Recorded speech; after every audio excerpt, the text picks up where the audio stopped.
Hello friends, welcome to learn services. This is Ram Soni. आज हम discuss कर रहे हैं बेसिकली मध्य प्रदेश के एग्रीकल्चर के बारे में। This is one of the very important topic for economy of Madhya Pradesh. तो आज हम इस टॉपिक के बारे में डिस्कस कर रहे हैं। देखिए, एज ऑफ नाउ यदि हम इकोनॉमी की बात करें, हमारी अर्थव्यवस्था में बेसिकली तीन सेक्टर होते हैं। एक होता है प्राइमरी सेक्टर, दूसरा होता है सेकेंडरी सेक्टर और तीसरा होता है टर्सरी सेक्टर। ये तीन सेक्टर में हमारी इकोनॉमी डिवाइडेड होती है।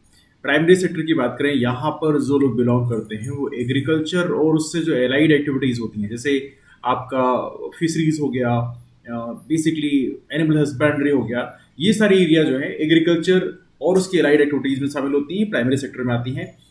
प्राइमरी सेक्टर में जो लोग काम करते हैं उन्हें बोला जाता है red collar workers. They are called as a red collar workers. इसके अलावा सेकेंडरी सेक्टर की बात करें, यहाँ पर बेसिकली जो इंडस्ट्रीज होती हैं, ऐसे मैन्युफैक्चरिंग इंडस्ट्रीज होती हैं या कंस्ट्रक्शन इंडस्ट्रीज होती हैं, ये सारी चीजें बेसिकली सेकेंडरी सेक्टर में इन्वॉल्व होती हैं। इसमें जो लोग काम करते हैं उन्हें बोलते हैं, they are basically called as a blue collar workers. क्या बोलते हैं उन्हें? ब्लू कॉलर वर्कर्स बोलते हैं। और तीसरा सेक्टर है आपके सामने टर्सरी सेक्टर, जिसमें सर्विस इंडस्ट्रीज आती हैं, जिसमें डॉक्टर्स हैं, इंजीनियर्स हैं, लॉयर्स हैं, ये सभी जो आते हैं, ये टीचर्स हैं, ये सभी जो आते हैं ये टर्सरी सेक्टर में आते हैं। इसमें जो लोग काम करते हैं उन्हें व्हाइट कॉलर वर्कर्स बोला जाता है। एज ऑफ नो ये तीन सेक्टर हमारे सामने है। हम आज डिस्कस कर रहे हैं प्राइमरी सेक्टर के बारे में। तो हमारा जो एग्रीकल्चर है वो प्राइमरी सेक्टर में आता है, जिसमें एग्रीकल्चर, एनिमल हस्बेंड्री जैसी चीजें आती हैं। प्राइमरी सेक्टर की बात करें तो 2021-22 के यदि हम डेटा को बात करें, और ये डेटा हमारे मध्य प्रदेश के डेटा है, मध्य प्रदेश के जो इकोनॉमिक सर्वे है उससे लिए गए हैं। इस इकोनॉमिक सर्वे में आप देखेंगे तो यहाँ पे आप पाएंगे कि जो बेस प्राइसेस हैं, देखिए दो प्रकार के बेसिकली डेटा होते हैं। एक तो होता है बेस प्राइस, दूसरा होता है करंट प्राइस। तो बेस प्राइस के हिसाब से जो कि 2011-12 का जो बेस प्राइस है उसको लिया गया है। इस बेस प्राइस के हिसाब से हम बात करें तो 37.49% हमारी जो जीडीपी है उसमें एग्रीकल्चर सेक्टर, प्राइमरी सेक्टर का जो कंट्रीब्यूशन है वो है 37.49%, जो कि काफी ज्यादा है। मध्य प्रदेश जैसे राज्यों में 37.49% होना एक बड़ी बात होती है। ये डेटा आपसे एग्जाम पूछा सकता है। आप याद रखेंगे एग्रीकल्चर का जो पार्टिसिपेशन है, प्राइमरी सेक्टर का जो पार्टिसिपेशन है किसमें? जीडीपी में, सकल घरेलू उत्पाद में, वह है 37.49%। और ये बेस प्राइसेस के हिसाब से है।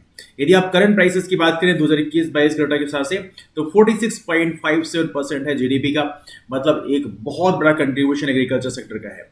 देखिए, जितने भी डेवलप्ड कंट्रीज आप पाएंगे तो वहां पर एग्रीकल्चर सेक्टर का जो पार्टिसिपेशन है, मतलब प्राइमरी सेक्टर का जो पार्टिसिपेशन है, महज 10% के आसपास होता है। मतलब किसी भी देश में या राज्य में यदि एग्रीकल्चर सेक्टर का पार्टिसिपेशन इतना ज्यादा है, इसका मतलब समझ सकते हैं वो राज्य कितना बैकवर्ड स्टेट है। मतलब वहां पर आज भी बाकी सेक्टर्स का ग्रोथ नहीं हो पाया है, जैसे सेकेंडरी सेक्टर ग्रोथ नहीं हो पाया है, टर्सरी सेक्टर ग्रोथ नहीं हो पाया। तो ये बेसिकली एक बहुत बड़ा कंसर्न हमारे राज्य के लिए। मध्य प्रदेश इकोनॉमी सर्वे के डेटा में आपको बहुत सारी चीजें हमने डिस्कस भी किया था। We have discuss some of these things. जैसे यहाँ पर यदि आप बेसिकली यहाँ पर यदि आप रिलेटिव स्टडी करें 2021-22 के डेटा के हिसाब से बेस प्राइसेस की बात करें तो 37.49% यहाँ पर जीडीपी में प्राइमरी सेक्टर कंट्रीब्यूशन था। सेकेंडरी सेक्टर की बात करें ये है 25.11%, मतलब लगभग 25%, और लगभग 37% के आसपास यहाँ पे टर्सरी सेक्टर कंट्रीब्यूशन है।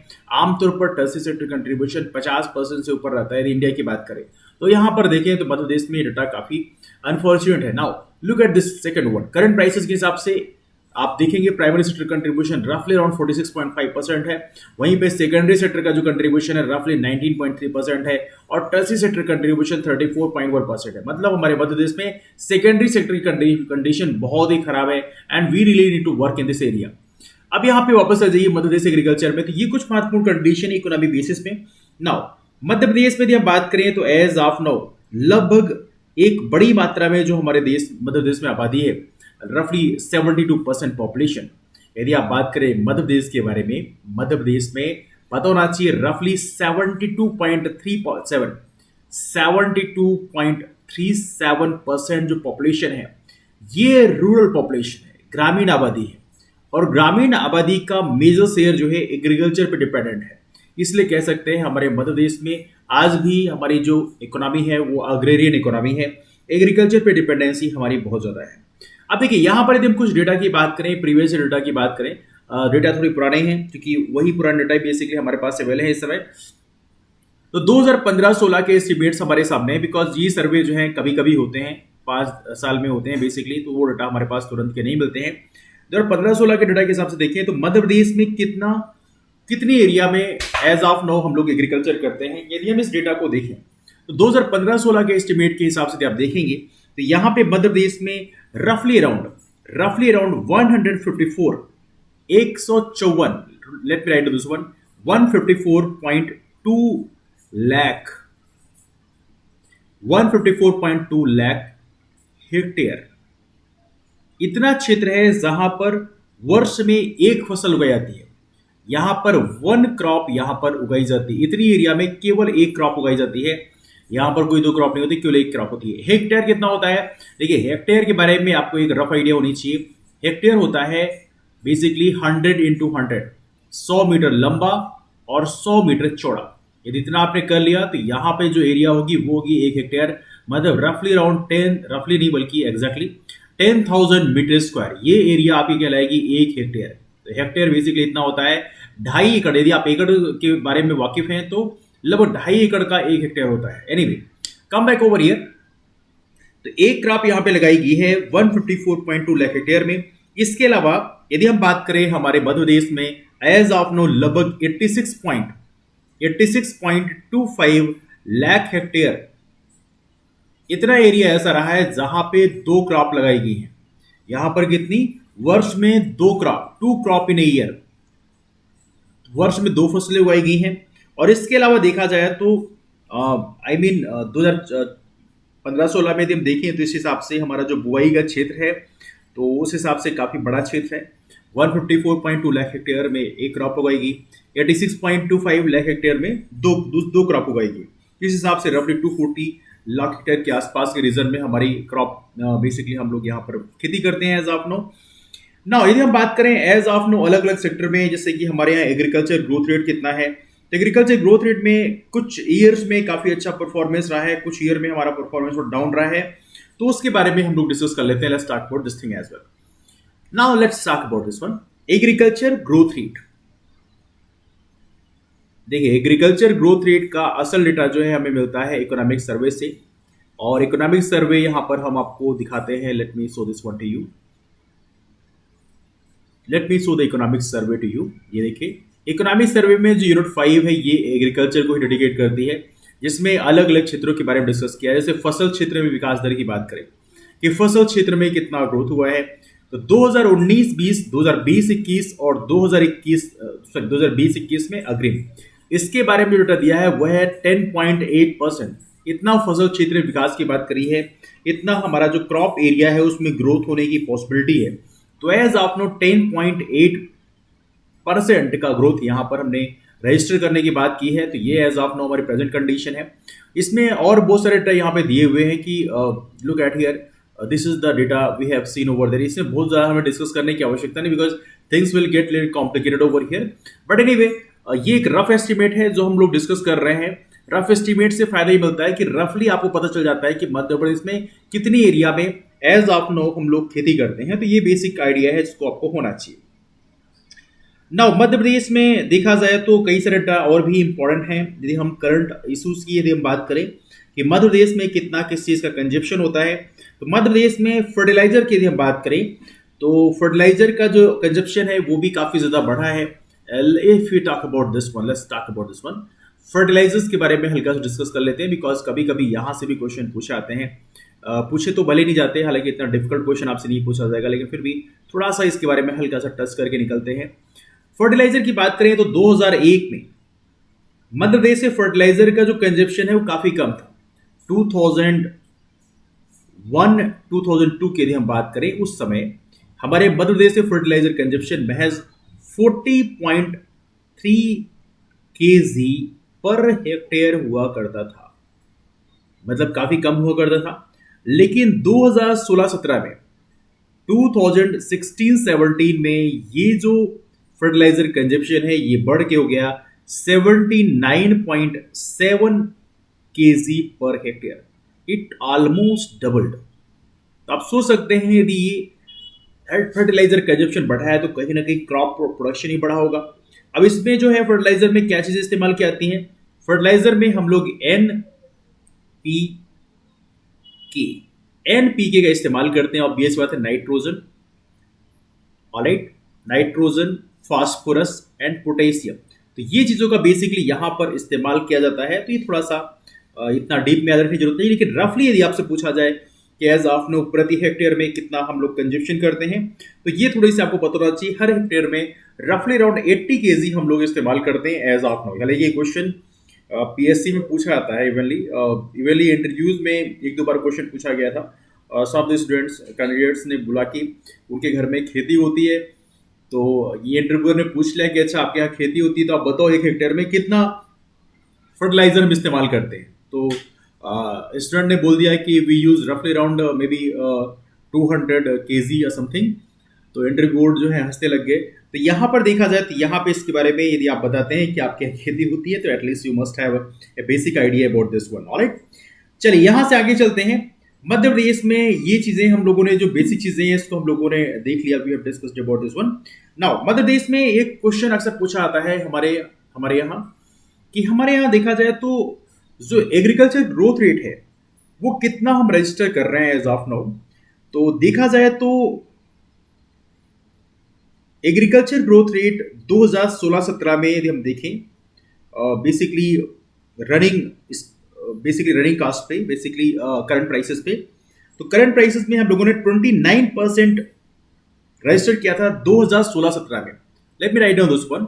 2016-17 में हमारा जो ग्रोथ था एग्रीकल्चर सेक्टर में वो था 29.08%। दैट्स 29.08% एग्रीकल्चर ग्रोथ रेट था हमारा, और ये था बेसिकली करंट रेट पे।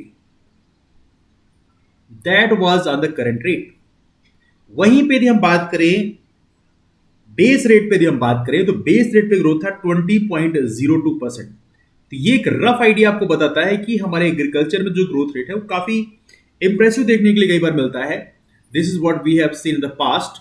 तो ये डेटा है, हालांकि डेटा थोड़ा पुराना है। अभी इकोनॉमिक सर्वे का जो डेटा हम लोग डिस्कस करेंगे तो वहां पे इसको थोड़ा डिटेल में डिस्कस करेंगे, है ना। तो थोड़ा सा will discuss about that thing later on. चलिए इसके बाद आगे चलते हैं। मध्य प्रदेश में कुछ और चीजें भी डिस्कस किया जाता है, जैसे कि एक पॉइंट और भी है, जैसे कि हमारे मध्य प्रदेश में जो कितने एग्रो क्लाइमेटिक जोन्स हैं इसके बारे में कई बार डिस्कस किया था। तो जरा एग्रो क्लाइमेटिक जोन्स के बारे में हम लोग डिस्कस कर लेते हैं। Let's talk about agro climatic zone in Madhya Pradesh. तो मध्य प्रदेश में ये क्वेश्चन अक्सर पूछा था एग्जाम में, बाकी क्वेश्चन पूछा जाए नहीं पूछा जाए, लेकिन ये क्वेश्चन पूछा है मध्य प्रदेश में एज ऑफ नो कितने एग्रो क्लाइमेटिक जोन है। तो मध्य प्रदेश में एग्रो क्लाइमेटिक जोन की बात करें एज ऑफ नो है 11 एग्रो क्लाइमेटिक जोन है। इसके अलावा हमारे मध्य प्रदेश में देखिए पहले जब छत्तीसगढ़ का क्वेश्चन था उस समय ज्यादा हुआ करते, लेकिन एज ऑफ नो 11 है। इसके अलावा एक और बनाते हैं क्रॉप जोन। क्रॉप जोन में भी डिवाइड किया गया है, तो यहां पे as of now 5 crop zone है। इन दोनों के बारे में आपको यहां पे एक रफ एस्टिमेट का डेटा आपके पास होना चाहिए। हालांकि इसमें हमने एक पिक्चर बनाई है रफली to make you understand about this one. तो यहां पर ये अलग अलग जो क्लाइमेटिक जोन है उसको यहां पर दिखाया गया है। तो एक एक करके हम चीजों के बारे में स्टडी करते हैं कि किसमें कहां पर क्या चीजों का प्रोडक्शन किया जाता है, कौन सा डिस्ट्रिक्ट उसमें बेसिकली माना जाएगा। तो पहले हम स्टार्ट करते हैं बेसिक वन से। पहला हमारा एग्रो क्लाइमेटिक जोन है। लेट्स स्टार्ट विद और discussion with the agro climatic zone first. पहले हम एग्रो क्लाइमेटिक जोन पढ़ लेते हैं, उसके बाद हम क्रॉप जोन ही पढ़ेंगे। एग्रो क्लाइमेटिक जोन से क्वेश्चन कई बार पूछा आता है कि कौन सा एग्रो क्लाइमेटिक जोन में कौन सा जिला आएगा। तो आइए जरा इसको एक नजर देखते हैं। तो एग्रो क्लाइमेटिक जोन में पहला एग्रो क्लाइमेटिक जोन हम स्टडी कर रहे हैं, दैट इज बेसिकली छत्तीसगढ़ का मैदान। ये आपको देखने के लिए मिलेगा छत्तीसगढ़ प्लेन। ये छत्तीसगढ़ प्लेन जो है ये इसका एक कुछ रीजन हमारे मध्य प्रदेश में है। हालांकि मेजर रीजन जो है वो तो छत्तीसगढ़ में चला गया है, लेकिन कुछ रीजन अभी भी छत्तीसगढ़ प्लेन में आता है और एग्रो क्लाइमेटिक जोन का ही पार्ट है। तो ये है पहला Chhattisgarh plain. Chhattisgarh plain. Chhattisgarh plain की बात करें ये कहां पर आएगा, यदि हम जिले की बात करें कौन जिला इसमें कवर किया जाएगा, तो पहला है आपका दैट्स बालाघाट डिस्ट्रिक्ट। मध्य प्रदेश का बालाघाट डिस्ट्रिक्ट में आपका छत्तीसगढ़ प्लेन का रीजन शामिल है। यदि हम इस बात करें, इस रीजन की बात करें, यहां पर किस तरह की मिट्टी पाई जाती है, बिकॉज आमतौर पर यही क्वेश्चन बेसिक होता है जो आपसे पूछा आता है कि कहां पर क्या पाया जाता है। If you study about this basic one, तो यह है आपका बालाघाट का क्षेत्र। यहां पर है बालाघाट का रीजन। इस बालाघाट के क्षेत्र में जो बेसिकली मिट्टी पाई जाती है वो रेड येलो सॉइल पाई जाती है।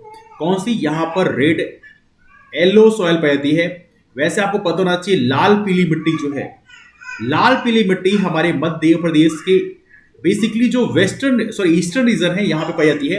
यदि आप छत्तीसगढ़ में जाएंगे तो छत्तीसगढ़ के एक बड़े रीजन में आपको रेड येलो सॉइल मिलेगी, है ना। सो बालाघाट का जो रीजन है यहां पर लाल पीली मिट्टी पाई जाती है। आपको एक चीज समझना है कि लाल पीली मिट्टी में जो लेयरिंग होती है मिट्टी की, सॉइल की, उसमें आपको जो अपर लेयर है, देखिए ये दो लेयर हैं, इसमें अपर जो लेयर है ये रेड कलर की होती है। Late me show this point two you. ये अपर लेयर जो है रेड कलर की होगी और नीचे की जो लेयर है ये एलोइस होगी। This is going to be एलोइस। रीजन क्या है? बिकॉज नीचे के रीजन में आपको यहां पर हाइड्रेशन हो जाता है। Because of the hydration, because of the availability of water, hydration, यहां पर नीचे का रंग जो है एलोइस पड़ जाता है। तो रेड येलो कलर का, रेड येलो सॉइल का ये इस तरह से कंपोजिशन देखने के लिए मिलता है। तो बालाघाट के क्षेत्र में लाल पीली मिट्टी आमतौर पे आपको पाई जाती है।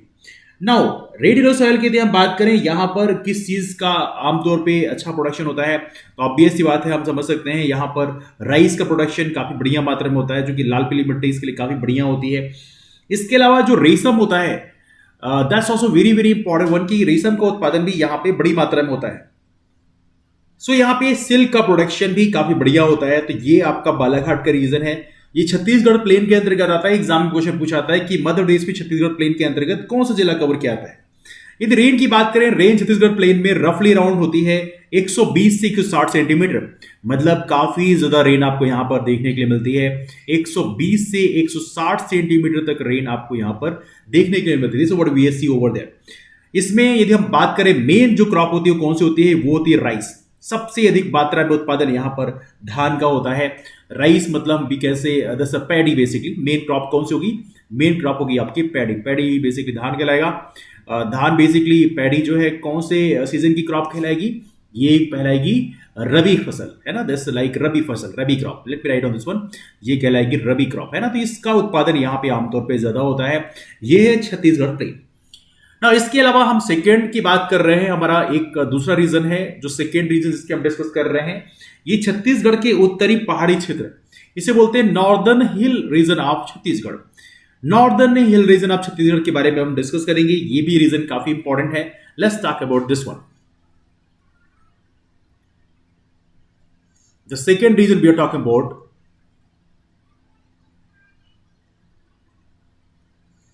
Northern hill region of Chhattisgarh. अब यदि आप मैप को देखेंगे तो मैप में आप पाएंगे कि नॉर्दर्न हिल रीजन में कौन कौन से डिस्ट्रिक्ट शामिल हैं। If you look over the map, look at the map, here you, ये आपका जो ग्रीन कलर में आपको दिखाया जा रहा है, ये northern hill region of Chhattisgarh है। इसमें बड़ी मात्रा में, जैसे यहां पर देखें शहडोल है, मंडला है, इवनली जो सीधी का रीजन है, सीधी हो गया, सिंगरौली हो गया, ये सारा रीजन बेसिकली इसमें शामिल है। तो let me write down some districts over there. तो northern hill region of Chhattisgarh की यदि हम बात करें कि इसमें कौन कौन से डिस्ट्रिक्ट शामिल हैं, तो let me write down about some of these. तो कुछ डिस्ट्रिक्ट्स के नाम हम इसमें लिख लेते हैं जिससे आपको चीज़ों को समझने में आसानी होगी। तो इसमें जैसे आपका हो गया, that's basically we can call Shahdol, Sidhi, Sidhi के अलावा जो सिंगरौली का रीजन है वो भी इसमें शामिल हो गया। मैं उसको लिख नहीं रहा हूं अलग से, बट यू कैन अंडरस्टैंड। इसके अलावा जो मंडला का रीजन है, ये जो हमारे मध्य प्रदेश का ईस्टर्न रीजन है जो छत्तीसगढ़ से लगा हुआ आप कह सकते हैं, this region we can say something like that. ये रीजन जो है, ये पूरा रीजन जो है आपका, ये कहलाएगा northern hill region of Chhattisgarh, जो छत्तीसगढ़ से लगा हुआ रीजन है। Now look at the map. Map तो आपने देख लिया, ओके फाइन। नाउ यहां पर ये देखें तो यहां पर एज ऑफ नो किस तरह की सॉइल पाई जाती है। यदि इसकी बात करें, जिस तरह की मिट्टी पाई जाती है यहाँ पे, वो है रेड येलो सॉइल। यहां भी आमतौर पर रेड येलो सॉइल ही पाई जाती है, लाल पीली मिट्टी पाई जाती है। लेकिन इसके साथ में यहां पर कुछ जगहों में बेसिकली मीडियम ब्लैक सॉइल ही पाई जाती है। कुछ रीजन में आपको यहां पर हल्की हल्की मिक्सचर के फॉर्म में ब्लैक सॉइल भी मिलती है, काली मिट्टी। अब ब्लैक सॉइल की बात करें, ब्लैक सॉइल की प्रॉपर्टी होती है, ब्लैक सॉइल को हम लोग रेगुर मिट्टी के नाम से पुकारते हैं, as you know that thing. तो ब्लैक सॉइल की बात करें, यहां पर सेल्फ ब्रीदिंग सॉइल बोलते हैं। आमतौर पर ब्लैक सॉइल में क्रैक्स बहुत ज्यादा होते हैं, और क्रैक्स के कारण देखा जाए तो कई बार, हालांकि क्रैक्स बेनिफिशियल भी होते हैं, क्योंकि क्रैक्स के कारण जो गैस है वो नीचे तक पहुंच जाती है। लेकिन कई बार क्रैक्स जो है थोड़ा नेगेटिव भी होते हैं, बिकॉज कई बार यदि क्रैक्स ऐसे पड़ गए तो कई बार जो बड़े बड़े पेड़ होते हैं तो उसकी जड़ों में क्रैक्स पड़ गए तो कई बार बड़े बड़े पेड़ जो है डैमेज आते हैं। ये भी चीजें आमतौर पे देखी गई हैं। Anyway that's different one, but फिर भी ब्लैक सॉइल और रेड येलो सॉइल दोनों ही चीजें यहाँ पे पाई जाती है। यदि यहाँ पे रेन की बात करें, रेन यहाँ भी अच्छी खासी रेन होती है, रफली अराउंड 120 से लेके 160 सेंटीमीटर के आसपास रेन होती है। तो यहाँ भी आपको रेन, काफी अच्छा रेनफॉल आपको देखने को मिलता है। यदि यहां पे देखें तो यहां पे एक और चीज है कि यहां पे जो मेन क्रॉप है कौन ज्यादा उगाते हैं, तो यहां पे धान, मतलब जिसे बोलते हैं आप पैडी। पैडी पैडी मतलब पैडी से आप निकालते हैं राइस, तो यही मेन क्रॉप होती है। बाकी हालांकि इसके अलावा कुछ और छोटी छोटी क्रॉप्स होती हैं जैसे कि तिल है, ऐसी जो कभी हम उत्पादन करते हैं। लेकिन मेनली जो है राइस, बेसिकली जो हाई जो वर्षा पे आधारित जो फसलें होती है उन्हीं का यहाँ पे उत्पादन किया जाता है। और राइस कौन सी है, ये है रबी क्रॉप। तो इन चीजों का मोस्टली प्रोडक्शन होता है, जो कि छत्तीसगढ़ में वैसे भी धान का उत्पादन काफी ज्यादा होता है। इवनली आपको पता होना चाहिए छत्तीसगढ़ को हम धान का कटोरा ही बोलते हैं। तो ये चीजें भी आप लोग यहाँ पे याद रखिए। तो ये रहा second region, we have discussed about that thing. इसके बारे में I am sure we got this one. Now तीसरा रीजन जिसके बारे में डिस्कस कर रहे हैं, ये रीजन है आपका, let me show the map over here. Third region we going to discuss about that's called Kaimur, Kaimur plateau. Kaimur plateau Satpura hills का जो रीजन है इसको हम डिस्कस करने वाले हैं। कैमूर प्लेटू सतपुड़ा हिल्स, ये हमारा डिवीजन है बेसिकली, तीसरा डिवीजन। तो now let's talk about the Kaimur plateau. Kaimur प्लेटू,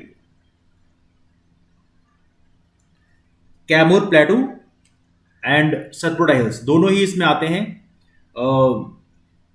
दोनों ही को बेसिकली इसमें कवर किया गया है। ये एग्रोक्लाइमेटिक जोन ही बनाए गए हैं। और agroclimatic zone basically Indian council of agriculture research ICAR के द्वारा ही बनाए जाते हैं। तो उसके हिसाब से ही आपको पढ़नी होती है। तो ऐसा नहीं होता कि आप सोच रहे हो कैमूर प्लेटू अलग है, सतपुड़ा हिल्स अलग है, दोनों को आपने मर्जअप क्यों कर दिया। But this is how they made, that's why we are studying like that.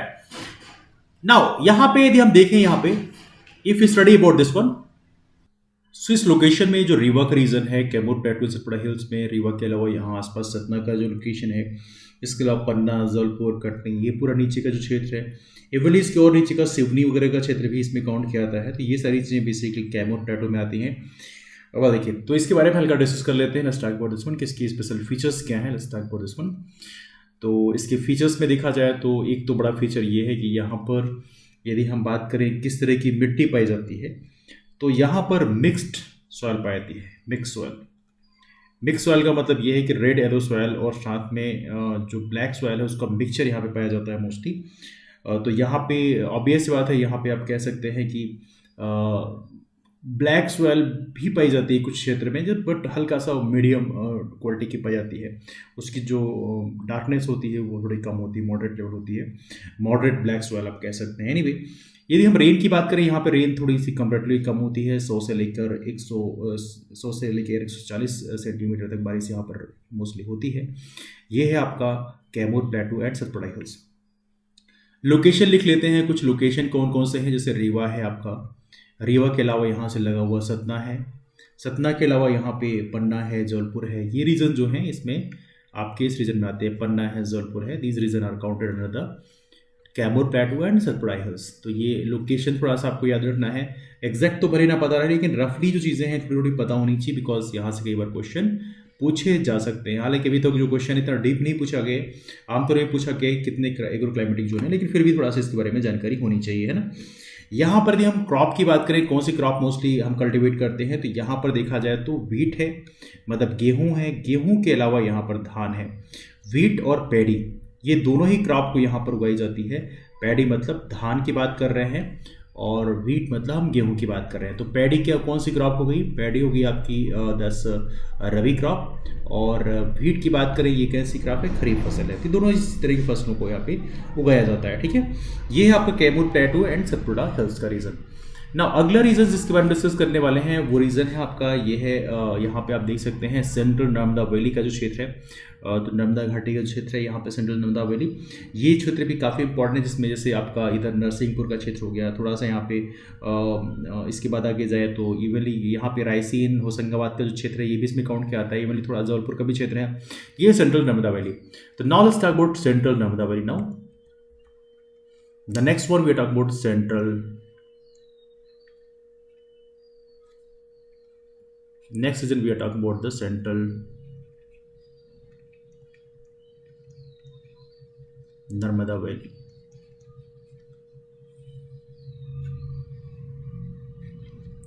This the fourth region we are talking about.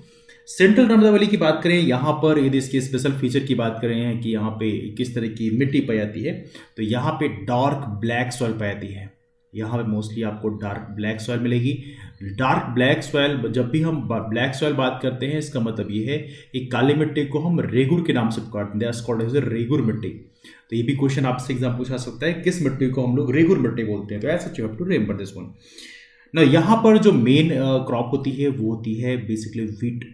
जो गेहूं होती है ये यहाँ की मुख्य फसल होती है, जो एक खरीफ फसल है, दैट्स अ खरीफ क्रॉप। ये भी आप लोग याद रखेंगे। This is about the central Narmada valley. इसमें कुछ और चीज़ें हैं, जैसे कि यदि हम रेन की बात करें, रेन भी यहाँ पे थोड़ी ज़्यादा रेन होती है। 120 से लेके 160 सेंटीमीटर तक बारिश होती है। तो बारिश यहाँ पे लगभग एडिक्वेट अमाउंट में होता है। तो बारिश यहाँ पे मोस्टली थोड़ी ज़्यादा ही होती है। यदि हम बात करें रीजन कौन सा है, तो आपका रीजन हो गया आपका नरसिंहपुर। नरसिंहपुर के अलावा यहाँ पे बेसिकली होशंगाबाद हो गया, नमदापुरम एज ऑफ नाउ है। होशंगाबाद से ही नाम से ज़्यादा फेमस है, तो हम होशंगाबाद ही भी लिखते हैं, लेकिन नमदापुरम आप याद रखिएगा। इसके अलावा कुछ और भी रीजन है, जैसे सीहोर है, इवनली आगे तक जाता है, सीहोर है, रायसेन है, ये ज़िले बेसिकली इसमें काउंट के आते हैं। तो ये है सेंट्रल नर्मदा वैली। यहाँ पे हम बात करें कौन सी मेन फसल है, वो है गेहूं। गेहूं यहाँ की मेन फसल के रूप में जानी जाती है, तो थोड़ा सा आप लोग याद रखें। बाकी बहुत सारे लोकेलिटी यदि हम बात करें, बाबई में यदि हम होशंगाबाद की बात करें, होशंगाबाद के बाबई ग्राम में यहाँ पे अमरूद की काफ़ी ज़्यादा वेराइटी ऑफ द फसलें पाई गई हैं। पान के पत्तों की बात करें, पिपरिया में काफ़ी ज़्यादा पान के पत्ते पाए जाते हैं, बट वो एक अलग चीज़ है। बट मोस्टली यहाँ पर व्हीट जो है मेन फसल के रूप में वो जाती है, central Narmada valley. Now the next thing we are talking about, अगली जो रीजन है इसके बारे में हम डिस्कस करने वाले हैं इसमें, and that's basically Vindhyan प्लेटू। Vindhyan प्लेटू का जो क्षेत्र है, ये क्षेत्र है, आप देख सकते हैं यहाँ पर, that's region of Vindhyan plateau. इस रीजन में यदि हम देखें तो इस रीजन में कौन कौन सा क्षेत्र आएगा, जैसे कि आपका भोपाल हो गया, सागर हो गया, सागर यहाँ से हो गया, सागर हो गया, इसके अलावा दमोह का क्षेत्र हो गया, विदिशा यहीं पे लगा हुआ है, रायसेन हो गया, सीहोर, ये सारे रीजन है। तो कुछ जिले कॉमन भी होते हैं दो रीजन में। तो next one we are talking about, that's called fifth region जिसके बारे में डिस्कस करने वाले हैं, ये आपका that's called Vindhyan plateau. That's called Vindhyan plateau region, Vindhyan plateau क्षेत्र, विंध्य पठार क्षेत्र आप कह सकते हैं, विंध्य का पठार। इसमें यदि हम बात करें कौन सी तरह की मिट्टी पाई जाती है, तो यहाँ पे मॉडरेट टू डार्क सॉइल है। यहाँ पे जो मिट्टी का जो टाइप है वो कौन सा है, मध्यम से गहरी काली मिट्टी पाई जाती है। तो moderate to dark black soil है। यहाँ पे यूजुअली काली मिट्टी ही आपको देखने के लिए मिलती है। देखा जाए तो इसमें रेन की बात करें तो रेन जो है 120 से 140 सेंटीमीटर होती है, लेकिन यहाँ पे जो मेन फसल है वो भी आपका व्हीट है, मतलब गेहूं ही मेन फसल के रूप में यहाँ पे उगाई जाती है। रेन की बात करें, रेन रफली अराउंड 120 से लेके 140 सेंटीमीटर तक बारिश यहाँ पर होती है आपके विंध्यन प्लेटू के क्षेत्र में। रीजन जरूर आप याद रखिएगा, रीजन कौन कौन सा रीजन है, जैसे आपका भोपाल हो गया, भोपाल के अलावा यहाँ पे सागर हो गया, सागर के अलावा दमोह हो गया। तो जो हमारा बेसिकली बुंदेलखंड का क्षेत्र है ये भी इसमें शामिल होता है, विदिशा हो गया, रायसेन हो गया, ये सारे क्षेत्र बेसिकली यहाँ पे शामिल हैं। विदिशा हो गया, रायसेन हो गया, these are the region located over here. Sehore, Guna, evenly ये भी क्षेत्र थोड़ा सा काउंट के आते हैं। सीहोर, गुना थोड़ी और आगे तक चला आता है, तो गुना तक भी जो एरिया है वो भी कवर कर लिया आता है। तो ये बेसिकली विंध्यन प्लेटू के क्षेत्र में आते हैं। यहाँ पे यदि हम बात करें, गेहूं मेन फसल है, इसको आप लोग थोड़ी याद रखिए बिकॉज यहाँ से क्वेश्चन पूछाता है। Now the next region we are talking about over here, that's called, ये है ग्रिड रीजन। सेंट्रल एरिया बोलते हैं इसको, ग्रिड रीजन को सेंट्रल एरिया ही बोलते हैं इसको। तो इसको भी थोड़ा सा हम डिस्कस करेंगे, जिससे सेंट्रल एरिया में कौन कौन से आते हैं ग्रिड रीजन में। तो ग्रिड रीजन में बेसिकली आप देख सकते हैं लोकेशन, यहाँ पे ग्वालियर है, भिंड, मुरैना, ये पूरा शिवपुरी, ये पूरा जो क्षेत्र है गुना वगैरह का क्षेत्र है, ये आपका सेंट्रल मध्य क्षेत्र में आता है, इसे बोलते हैं grid region. Let me talk about this one. जो अगला रीजन हम डिस्कस कर रहे हैं वो है हमारा छठा क्षेत्र। छठा क्षेत्र है आपका ग्रिड रीजन। ग्रिड रीजन को आप हिंदी में बोलते हैं मध्य क्षेत्र, सेंट्रल एरिया ही बोलते हैं वैसे। इसमें यदि हम देखें तो यहाँ पे कौन सी क्रॉप मेनली उगाई जाती है इसके बारे में डिस्कस करें तो मोस्टली यहाँ पर जो मोटी फसलें हैं उसको भी यहाँ पे उगाई जाती है। मध्य क्षेत्र में पहले यदि हम बात करें कौन कौन सा रीजन इसमें काउंट किया जाएगा, तो पहली बात जो भी हमारा जो नॉर्दर्न रीजन का क्षेत्र है, यदि हम बात करें मध्य देश बनाते हैं तो ये जो आपको ये जो हेड वाला पोर्शन है पूरा का पूरा जो क्षेत्र है ये पूरा आपका ग्रिड रीजन में काउंट किया जाता है ना। तो ऐसा आप इसको याद रखेंगे ना। इस रीजन में कौन कौन से आएंगे यदि हम डिस्ट्रिक्ट की बात करें तो वो रीजन है जैसे आपके 10 ग्वालियर, भिंड से स्टार्ट करते हैं, भिंड, मुरैना हो गया, ग्वालियर हो गया, है ना, भिंड, मुरैना, ग्वालियर। इसके अलावा कुछ और जिले हैं जैसे और नीचे जाइए तो शिवपुरी का क्षेत्र हो गया, शिवपुरी हो गया, इवली अशोकनगर हो गया, गुना हो गया। ये सारे जो क्षेत्र हैं ये आपके ग्रिड रीजन में आते हैं। गुना हो गया, ये आपके मध्य क्षेत्र में आते हैं। इसमें आमतौर पर बारिश कम होती है। बारिश की यदि हम बात करें रफली कितनी होती है तो 80 से 100 सेंटीमीटर के आसपास बारिश होती है। और जहां पर बारिश कम होगी इसका मतलब यह है कि वहां पर चावल का उत्पादन नहीं हो सकता है ना। तो यहां पर किस चीज का उत्पादन होता है, यहां पर मोस्टली देखा है तो गेहूं का उत्पादन ज्यादा होता है, ज्वार का उत्पादन होता है। तो यहां पर एक तो आपका व्हीट हो गया, व्हीट का प्रोडक्शन होता है यहाँ पर एडिक्वेट मात्रा में, व्हीट मतलब गेहूं। इसके अलावा यहाँ पे बेसिकली मिडिल फैमिली में यदि हम बात करें सोरगम, है ना, बेसिकली ये मिलेट फैमिली है। वैसे देखा है तो मिलेट फैमिली मतलब जो मोटे अनाज हैं बेसिकली। मोटे अनाज की एक खासियत होती है यहाँ पे, I think you already know about that thing, protein है, फाइबर है, विटामिन है, मिनरल्स हैं, इसमें यूजुअली ज़्यादा होते हैं। तो इसको आप बोलें ज्वार। ज्वार का उत्पादन यहाँ पे काफ़ी ज़्यादा मात्रा में होता है, या मोटे अनाजों में जो उत्पादन होता है ना। तो इन चीज़ों, ज्वार है, बाजरा है, इस जो उत्पादन आमतौर पर इस रीजन में आपको ज़्यादा देखने को मिलेगा। ये आपका है ग्रिड रीजन, मध्य क्षेत्र का जो क्षेत्र है। यहाँ पे आपको ये जो चीज़ें हैं जहाँ पे चूंकि रेन भी कम होती है इसलिए आपको यहाँ पे इन चीज़ों का उत्पादन आपको यूजली ज़्यादा देखने के लिए मिलता है। तो ये थोड़ा सा यहाँ पे याद रखना है ना। यहाँ पे यदि सॉइल की बात करें किस तरह की मिट्टी पाई जाती है, देखिए यहाँ पर आमतौर पर अलुवियल सॉइल पाई जाती है, that's called alluvial soil. Alluvial soil क्या होती है, अलुवियल सॉइल का मतलब होता है जलोढ़ मिट्टी। मतलब जो मिट्टी नदियां अपने बगल में मिट्टी इकट्ठा करती हैं, है ना, जब बहाव होता है उसके साथ में, तो वो अलुवियल जलोढ़ मिट्टी होती है, इसे बोलते हैं जलोढ़ मृदा ना। क्या बोलते हैं इसको, जलोढ़ मृदा। तो यहाँ पे जो मिट्टी पाती है वो है अलुवियल सॉइल। इसको भी आप लोग याद रखें, ये इस रीजन का एक स्पेशल फीचर होता है। नाउ रेन की बात करें, ऐसे 100 सेंटीमीटर बारिश होती है, यहाँ पे यूजुअली बारिश कम होती है, तो ये थोड़ा सा आपका याद रखेंगे। ये है आपका दैट्स बेसिकली मध्य क्षेत्र, इसे ग्रिड रीजन ही बोलते हैं। तो यहाँ पे कुछ महत्वपूर्ण क्षेत्र हैं जो बड़े फेमस हैं, जैसे कुछ जगहों में तिल का उत्पादन काफ़ी बड़ी मात्रा में होता है, धनिये का उत्पादन ज़्यादा होता है ना। तो ऐसी चीज़ों का भी उत्पादन यहाँ पे ग्रिड रीजन में आपको देखने के लिए मिलता है ना। ये है आपका grid region, right. Now let's talk about next one. अगला हम क्षेत्र डिस्कस करने वाले हैं, ये हमारा 7th रीजन है, जिसका नाम है basically that's region we are talking about, and that's let me show this one to you. ये है आपका बुंदेलखंड प्लेटू क्षेत्र, बुंदेलखंड का क्षेत्र है। ये बुंदेलखंड का क्षेत्र देखा जाए तो यहाँ पे हालांकि पूरा रीजन बुंदेलखंड में आता है, जो कैमूर प्लेटू का भी कुछ क्षेत्र है, लेकिन यहाँ पर जो हमने डिवीजन किया है यहाँ पे बुंदेलखंड में सारे क्षेत्र नहीं आते हैं। बुंदेलखंड में जैसे आपका दतिया का क्षेत्र हो गया है ना, छतरपुर, टिकमगढ़, ये क्षेत्र हो गए, शिवपुरी का भी कुछ रीजन यहाँ पे नीचे जाते हैं तो ये आता है। तो बुंदेलखंड में ये रीजन मोस्टली काउंट के आते हैं।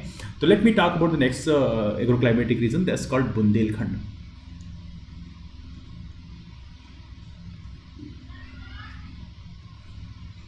बुंदेलखंड की बात करें, यहाँ पे पहले जान लेते हैं कौन कौन सी चीज़ें यहाँ पे शामिल है, कौन कौन से जिले शामिल हैं इसमें। जैसे आपका छतरपुर हो गया,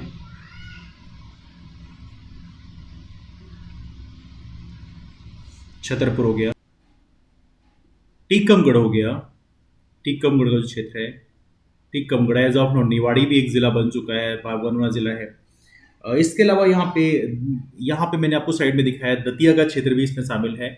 ये अलग से यहाँ पे बुंदेलखंड का जो क्षेत्र है यहाँ पे शामिल किया गया दतिया, तो दतिया भी इसमें शामिल होता है। तो आप देखें Datia is also there, Datia है। और यहीं पे कुछ छोटे छोटे जिले और भी कुछ पार्ट उनके शामिल हैं, जैसे हम बात करें शिवपुरी का रीजन भी कुछ शामिल है ना, सच काइंड ऑफ थिंग्स। तो शिवपुरी का भी क्षेत्र हम यहाँ पे थोड़ा लिख लेते हैं, कुछ रीजन इसका शिवपुरी का भी यहाँ पे शामिल है। तो ये है बुंदेलखंड रीजन की यदि हम बात करें, बुंदेलखंड एग्रो क्लाइमेटिक जोन की बात करें, इसमें यदि हम बात करें मोस्टली कितना बारिश होती है, because rain is one of the very important feature हुई है। तो 80 से लगभग 140 सेंटीमीटर, मतलब बारिश यहाँ पे ग्रिड रीजन की तुलना में थोड़ी सी ज्यादा बारिश देखने के लिए यहाँ पे मिलती है। 80 से 140 सेंटीमीटर तक बारिश यहाँ पे देखने के लिए यूजुअली मिल जाती है। जैसे आप नीचे की ओर जाओगे तो बारिश थोड़ी ज़्यादा मिलती है ना। अब यहाँ पर देखिए तो कौन सी मिट्टी है यदि हम बात करें, तो एक तो मिक्स सॉइल आपको मिलती है यहाँ पे आपको मिक्स सॉइल मिलती है। तो मिक्स सॉइल में यहाँ पर ब्लैक सॉइल और एलुवियल सॉइल का भी मिक्सचर आपको यहाँ पे मिलता है। इसमें अलावा यहाँ पे देखें तो यहाँ पे जो ब्लैक सॉइल का भी मॉडरेट ब्लैक सॉइल भी मिलती है। यहाँ पे मॉडरेट मध्यम काली मिट्टी है ना, मॉडरेट ब्लैक सॉइल भी यहाँ पे देखने मिलती है। तो ये भी थोड़ा सा इसका फीचर है। यदि हम बात करें बुंदेलखंड के रीजन में कौन सी फसल का उत्पादन होता है, तो यहाँ भी मोस्टली मोटी फसलें जो होती हैं, जैसे आपका व्हीट है, गेहूं है। गेहूं के अलावा जो मिलेट होते हैं, ज्वार बाजरा है, इन चीज़ों का उत्पादन मोस्टली यहाँ पे होता है। तो ये थोड़ा सा आप लोग याद रखें, jowar bajra, let me write this one, jowar है, बाजरा है, इन चीज़ों का बेसिकली यहाँ पे उत्पादन है सच होता है। तो ये है आपका 10 रीजन ऑफ बुंदेलखंड, ठीक है। तो इसमें हालांकि और भी बहुत सारी चीज़ें हैं, जैसे जैसे बात करें नवगांव के रीजन जो है, यहाँ पे मीठे आलू का भी उत्पादन होता है। ये कुछ क्षेत्र हैं फेमस है, but anyway now next region we talk about that's called here we talk about. तो ये हमारा सारा हो गया, इधर नॉर्थ का हो गया, विंध्यन प्लेटो तक हो गया। नाउ एक सतपुड़ा प्लेटो यहाँ पे बचा हुआ है, तो सतपुड़ा प्लेटो डिस्कस कर लेते हैं। सतपुड़ा का पठार इसे बोलते हैं। तो next region we are talking about over here that's called Satpura plateau. तो आठवां रीजन कौन सा हो जाएगा? आठवां हो जाएगा हमारा सतपुड़ा प्लेटो। सतपुड़ा प्लेटो भी एक एग्रोक्लाइमेटिक जोन बनाया गया है Indian council of agriculture research के हिसाब से। सतपुड़ा प्लेटो की यदि हम बात करें, यहाँ पे कौन सी चीज़ें ज़्यादा पाई जाती, कौन सी जगह है, यदि आप है लोकेशन यदि आप देखें कि कौन सी जगह में हम इसको काउंट करेंगे, लुक एट द मैप। ये है सतपुड़ा प्लेटो, आप देख सकते हैं पूरा नीचे का जो क्षेत्र है, इसमें बहुत सारे जिले शामिल हैं, जैसे बैतूल है, छिंदवाड़ा है, ये जो जिले हैं ये इसी में शामिल होते हैं ना। बारिश यहाँ पे थोड़ी सी हल्का सा कम होती है। बारिश का जो फीचर है थोड़ा सा है, हालांकि छत्तीसगढ़ प्लेन का जो बगलघाट का रीजन है, यहाँ पे बहुत ज़्यादा बारिश होती है, लेकिन यहाँ पे थोड़ी बारिश सतपुड़ा प्लेटो में हल्की सी आपको बारिश कम मिलती है ना। लोकेशन की बात करें, जैसे आपका बैतूल हो गया, बैतूल के अलावा इसके बगल में छिंदवाड़ा लगा हुआ है। ऐसे जो रीजन है ये बेसिकली आप कहेंगे सतपुड़ा प्लेटो रीजन में है ना। नाउ यहाँ पे याद रखना है, जिन चीज़ों का उत्पादन ज़्यादा होता है वो बेसिकली गेहूं, यहाँ भी व्हीट है और मिलेट है, मतलब ज्वार है, इन्हीं चीज़ों का उत्पादन मोस्टली ज़्यादा होता है। यस, एक चीज़ आपको याद रखना है, बारिश की बात करें यहाँ पे 100 से लगभग 120 सेंटीमीटर तक बारिश होती है। तो बारिश एज कम्पेयर टू जो हमारा ग्रिड रीजन है उसकी तुलना में थोड़ी सी ज़्यादा बारिश आपको देखने मिलती है। सॉइल की बात करें यहाँ पे लाइट ब्लैक सॉइल, मतलब जो मिट्टी होती है वो बहुत ज़्यादा गहरी काली नहीं होती है, वो लाइट ब्लैक सॉइल होती है। तो ये बेसिकली यहाँ का फीचर है। तो यहाँ पे हल्की काली मिट्टी जो है वो पाई जाती है। तो ये कुछ महत्वपूर्ण यहाँ का फीचर है ना। संतरे, कपास, इन चीज़ों का भी यहाँ पे प्रोडक्शन होता है सच, तो ये भी आप याद रख सकते हैं ना। बट मोस्टली जो है हम मेन जो क्रॉप की बात करें वो है व्हीट और मिलेट है ना। सतपुड़ा के बाद आगे अगला नवा रीजन जो हम डिस्कस करने वाले हैं, ये है आपका मध्य प्रदेश का एक बड़ा रीजन है 10 बेसिकली। यहाँ पे सारा हो गया हमारा, ऊपर बचा है Malwa plateau. Let's talk about Malwa plateau now. तो मालवा प्लेटो की यदि हम बात करें तो मालवा प्लेटो में कौन सा रीजन आएगा? मालवा का पूरा क्षेत्र जो है वही मालवा प्लेटो में आएगा, ऑब्वियस सी बात है। तो मालवा प्लेटो में कौन कौन से क्षेत्र आएंगे? जैसे इंदौर हो गया है ना, इंदौर के अलावा उज्जैन है, उससे बगल बगल में लगा हुआ है। तो ये सारा जो क्षेत्र है हमारे मध्य देश का, जो वेस्टर्न साइड का जो क्षेत्र है वो आपका आ जाएगा मालवा रीजन में है ना। This region is in the Malwa region. तो इसमें कौन कौन से जिले आएंगे यदि हम रफली यदि हम लिख लें यहाँ पे साइड में, तो जैसे कि हमारे रीजन है, जैसे कि लॉट ऑफ डिस्ट्रिक्ट्स है, जैसे मंदसौर है,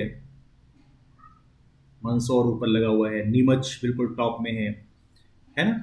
नीमच के अलावा इसके अलावा यदि हम बात करें रतलाम है, जितने भी जिले यहाँ पर हैं सारे आप ले सकते हैं वेस्टर्न साइड में बॉर्डर में। उज्जैन हो गया, देवास हो गया, उज्जैन हो गया है ना, देवास हो गया, उज्जैन देवास के अलावा जैसे फिर नीचे आप चाहिए अपना इंदौर तो छूट ही गया, इंदौर हो गया।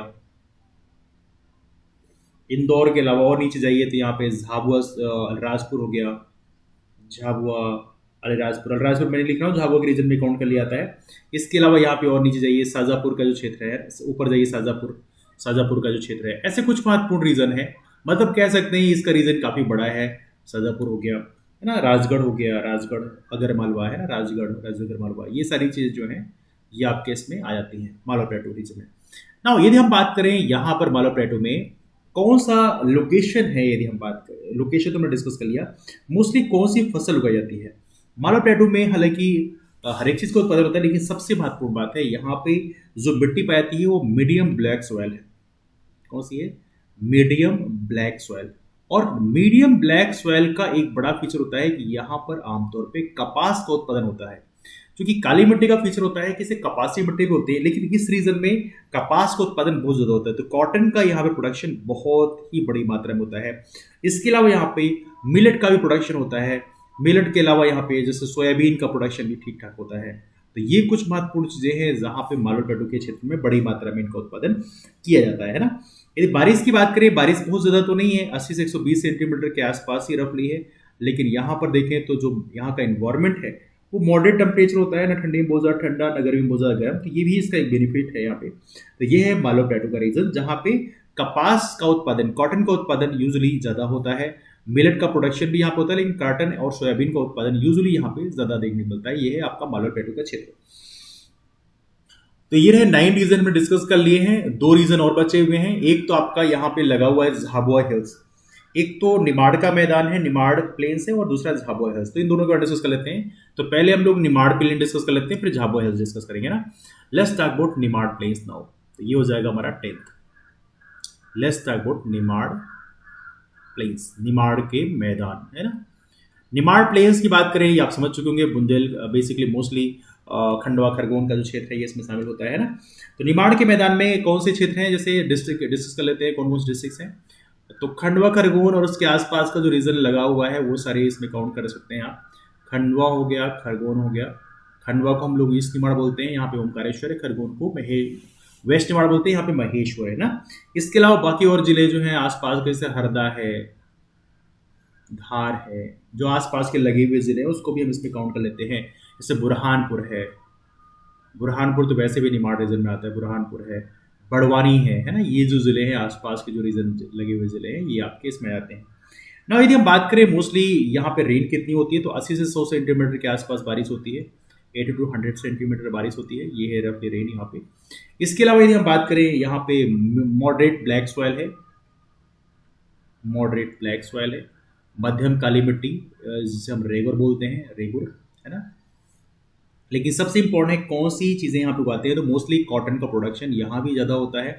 कॉटन के अलावा मिलेट का प्रोडक्शन यहाँ पे ठीक ठाक होता है ना। इस चीज़ों का बेसिकली यहाँ प्रोडक्शन होता है। लेकिन कुछ रीजन है जो बेसिकली बड़े फेमस, जैसे यदि हम बात करें बुरहानपुर की बात करें, बुरहानपुर में मोस्टली जो है यहाँ पे एक यहाँ पे देखा है तो बुरहानपुर के जो केले होते हैं वो बहुत ही फेमस है। यहाँ के जो बनाना है ये बड़े फेमस हैं, तो बनाना इज वेरी फेमस हो गई है। इसके अलावा यहाँ पे बड़वानी की बात करें, यहाँ पे जो पपाया है, यहाँ का पपाया बड़ा फेमस होता है, पपीता यहाँ का बड़ा फेमस है। तो ऐसी कुछ चीज़ें जो हैं बिल्कुल बेसिकली उसकी फेमस थोड़ी ज़्यादा है। जैसे कि खरगोन बड़वानी में चीकू का प्रोडक्शन काफ़ी ज़्यादा होता है ना। ये कुछ महत्वपूर्ण चीज़ें। तो ये है निमाड़ प्लेन, इसके बारे में आप लोग याद रखेंगे। Now the last region we are talking about that's called basically Jhabua hills, Jhabua की पहाड़ियाँ। ये रहा हमारा 11th रीजन। तो 11th रीजन के बारे में यदि हम बात करें तो ये है आपका Jhabua hills, that's Jhabua hills. Jhabua hills की यदि हम बात करें तो झाबुआ हिल्स में कौन कौन से रीजन शामिल होंगे, जिसमें ऑब्वियस बात है झाबुआ ही मोस्टली रीजन है, ऑब्वियस बात है। तो झाबुआ की बात करें, झाबुआ का क्षेत्र जो है इसमें आता है। तो झाबुआ में देखा जाए तो एक चीज है जिसको नहीं शामिल करते, पेटलावत। एक्सेप्ट झाबुआ में पेटलावत का जो क्षेत्र है वो ऊपर शामिल हो जाता है मालवा में, एक्सेप्ट पेटलावत। पेटलावत को छोड़कर बाकी जो है इसमें शामिल होते हैं। इवली अलीराजपुर का भी क्षेत्र इसमें कुछ शामिल है। अलीराजपुर के अलावा इवली धार का भी कुछ क्षेत्र शामिल है ना। तो ये थोड़ा सा आप लोग यहाँ पे याद रखें। अलीराजपुर के अलावा कुछ रीजन यहाँ पे धार का भी शामिल है। तो ये है आपका झाबुआ हिल्स। बारिश की बात करें, वही 80-100 सेंटीमीटर के आसपास बारिश होती है, रफली अराउंड 80 to 100 सेंटीमीटर। तो बारिश का लगभग सेम फीचर है, 80-100 सेंटीमीटर। और विशेष क्रॉप्स का कोई स्पेशल फीचर तो यहाँ पे नहीं मिलता है। बट यहाँ पे देखा जाए तो यहाँ पे मध्यम से मतलब मॉडरेट ब्लैक सॉइल है। तो यहाँ पे भी बेसिकली ब्लैक सॉइल ही यूजुअली आपको मिलती है, ब्लैक सॉइल। हालांकि लाइट ब्लैक सॉइल आमतौर पर मिलती है यहाँ पे, जिसका रंग बहुत गहरा नहीं होता है। यहाँ बहुत सारी चीज़ें मिलती हैं, जैसे शरीफा है, आंवला है, ये सारी चीज़ों का उत्पादन होता है। तो ऐसे हालांकि यहाँ पे शहद का जो उत्पादन होता है इसके लिए बड़ा फेमस है यहाँ पे ये क्षेत्र जो है मोस्टली झाबुआ हिल्स। तो ये आप याद रखते हैं। तो ये है हमारे मध्य प्रदेश का जो मेन एग्रो क्लाइमेटिक जोन्स हैं जिनको आप लोग याद रखेंगे। These are the very important one. तो ये रहा हमारा एग्रो क्लाइमेटिक जोन।